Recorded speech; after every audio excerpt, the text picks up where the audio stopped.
Now I want to connect a parallel circuit with these two resistors. So I will try to put the two resistors as close as the circuit diagram. So they are going to be connected in parallel. Now there are different methods to connect a parallel circuit, and they are equivalent. However, I really want to follow my method, and it will make your measurement later a lot more easier.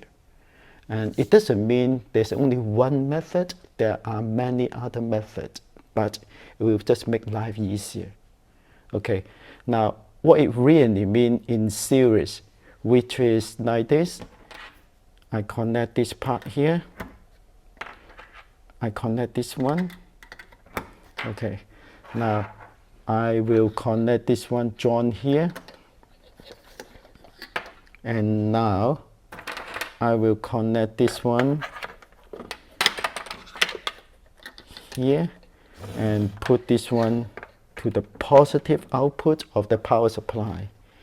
So what you're seeing is when I turn this one on, the current will flow from here, and you see this point here. This point is the important point because when the current flows from here, it's split into two paths.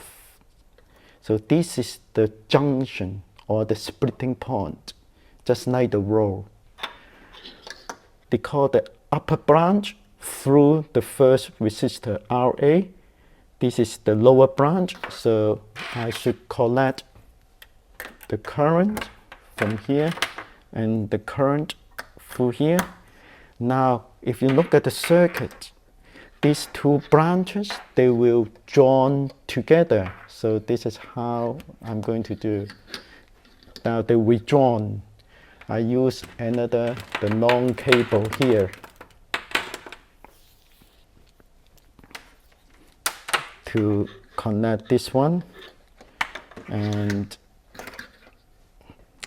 connect it back to the negative side here. So let's look at what happened.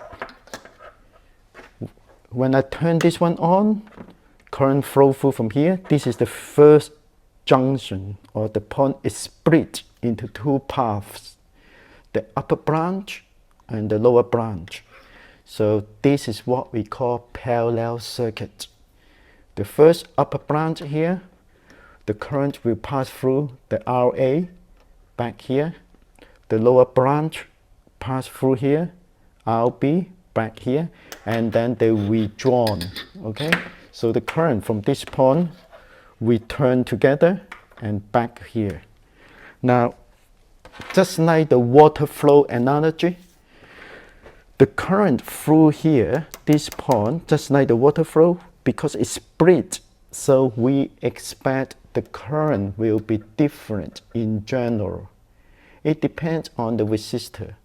Okay. Now, once it passes through here, they withdrawn.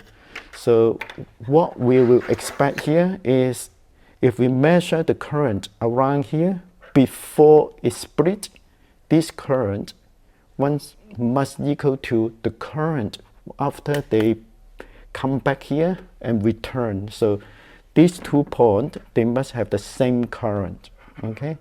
However, after the current split into 2 paths or 2 branches, the current in these 2 upper or lower branches, in general, they are different. So we expect, if we measure the current here, they will be different. The return. Another thing is, we expect the sum of these 2 currents must equal to here. It makes sense if the current here splits into 2, so it will split here and return. So the sum here must equal to the original. The same here, the sum here must equal to here. Another features I want you to sort of expect before we do any measurement is the potential difference. Now, this is a very special case. When the 2 components, in this case, they are the 2 resistors, if they are connected in parallel, they will definitely have the same potential. Okay, so we will expect, we'll see. Next, I'm going to measure the potential difference or the voltage across the two resistors. This is current flow here, speed, and passes through the two resistors. So we'll expect in terms of voltage, this must be high voltage. So the voltage push the current through here.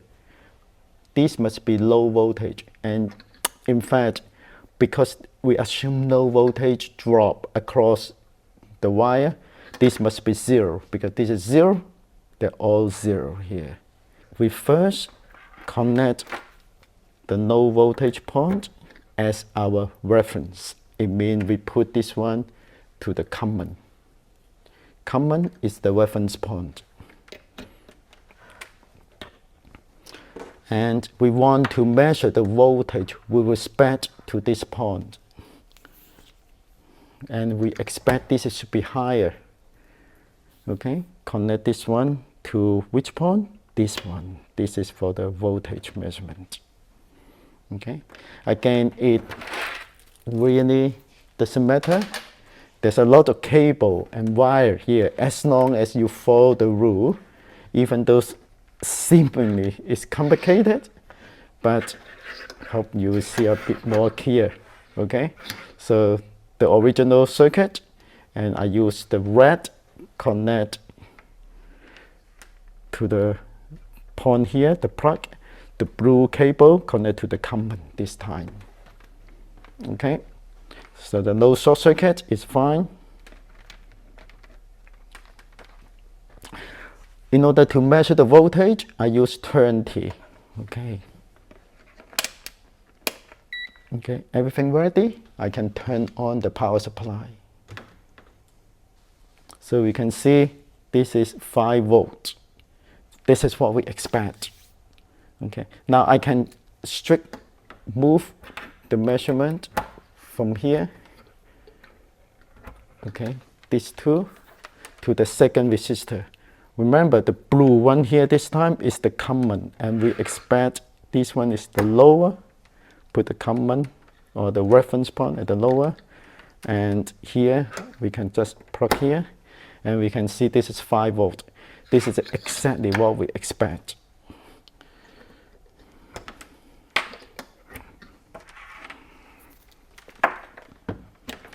So turn everything to default. Back everything before next measurement. This is important. Okay, do not rush. So now make the circuit clear in front of eyes, and the current flow through here. The first where the point split through the first one, upper branch, lower branch. Return back here. This is the default circuit. Next, we want to measure the current at different points again. We measure at 4 different points. The first point, A, is the current before it enters or before it splits. It means when I turn on this one, this is the current. Now remember, this is the point it split. So it must be before. So I can measure at this point. Yes, I can measure at this point. So I should measure at this point before this point. Now, you must decide which plug you unplug it. Don't confuse. I must unplug here. Because you see, this is exactly what it means. This current flow through here before it split. Now, if you unplug the other one, some of you may unplug this one, it's already different. Why? It means now this is after it split. So we turn back here.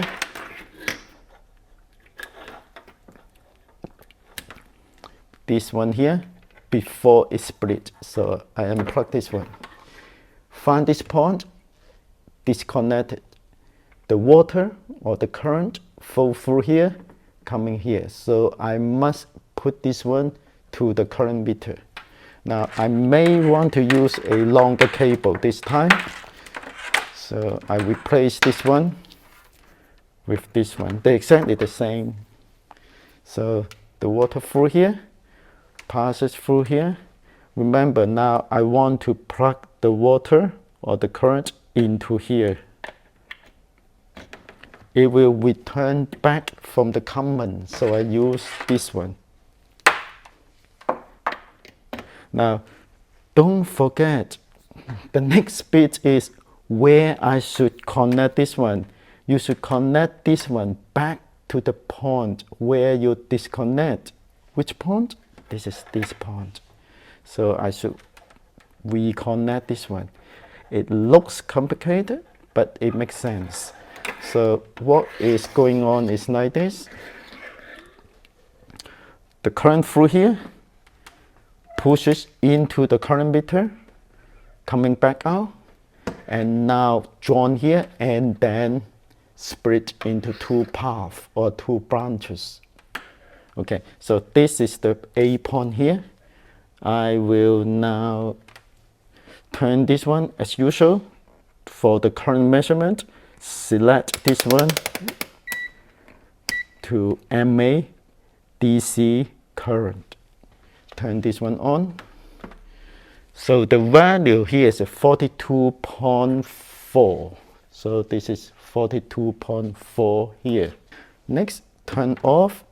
Remember, we have to return this one to default before we do anything.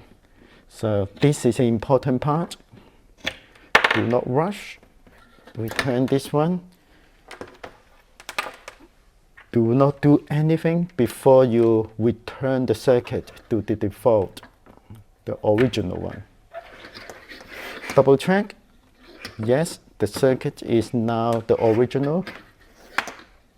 Again, this is where we follow the path. This is where it comes. Remember, the important thing is now it's split. Turn here, rejoin. Okay. Next, I want to measure point B. Point B is the point after the rejoin again. Join here, return, and they enter here. So any point here is fine. So I will put this one here. So I disconnect the point. Now we can just use this one here. I think this is maybe too long. I will turn this one back. Okay, it's easier. Okay, we do it again.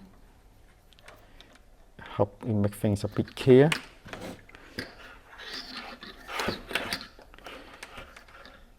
This is the circuit. Okay. Coming here, splitter, the junction, split upper branch through here, lower branch, coming back here. I disconnect any point here, but I want this point easier. So you see they withdrawn here already. So after they join here, they return that this is two branches. I put the current into the multimeter. So I can do it like here. Okay. Now, same, come back here. So remember, this compass should receive, return back to the original point where you disconnect. And select again here. Okay, turn it on. 42.4, exactly the same as point A. It makes sense again because this is the point A is the current before it's split. It's split into two paths. We return back. So this is the point B after the two branches join again. So this current, this current here. Return your circuit back to the default before you do next part. Okay. Next, we want to measure the current passing through the upper branch. So let's see again how to find the point in our circuit. Okay, current flow through from here. This point is the junction, where the current here split into two. So you can choose split at this point, but I don't recommend. It's very complicated. You can easily confuse. So I rather keep it here and focus here. The point C is the point before it enter RA. It means before it enter here. So this is a much easier to sort of to choose, to visualize. So this is the point C. It doesn't matter any point here, it doesn't matter, but this is easier. So this is the point C. Now I again disconnect this one. Remember this how the current flow split into two. At this point, when I unplug this one, using water analogy, the water coming from here. So I have to put this one into the meter.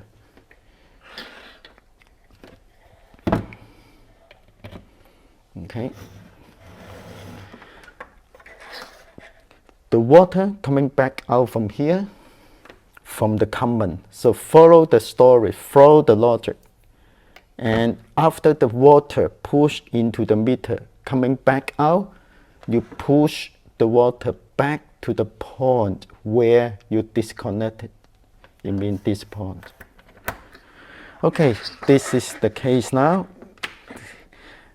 And it's very clear now.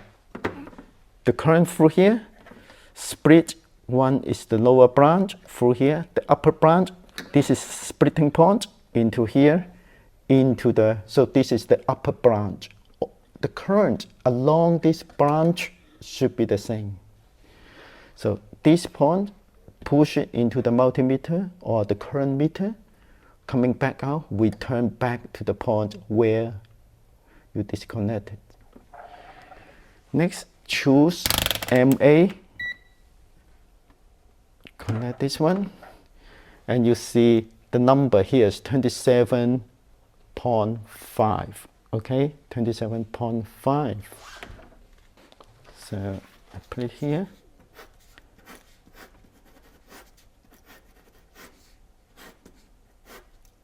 Here we found 42.4 MA.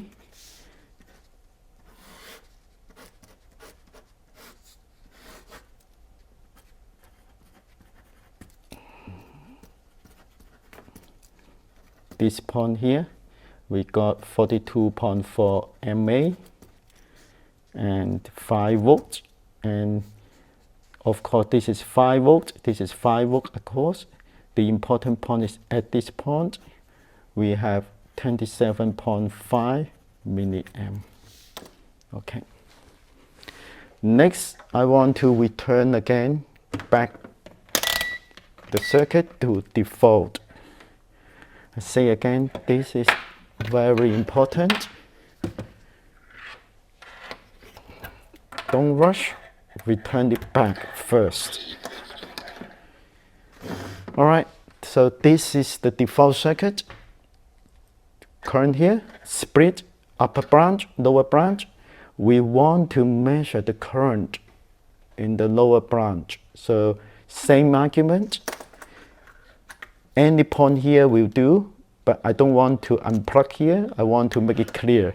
I unplug at this point, so I cut off here, disconnect it. The water will come from here, plug this one into the multimeter.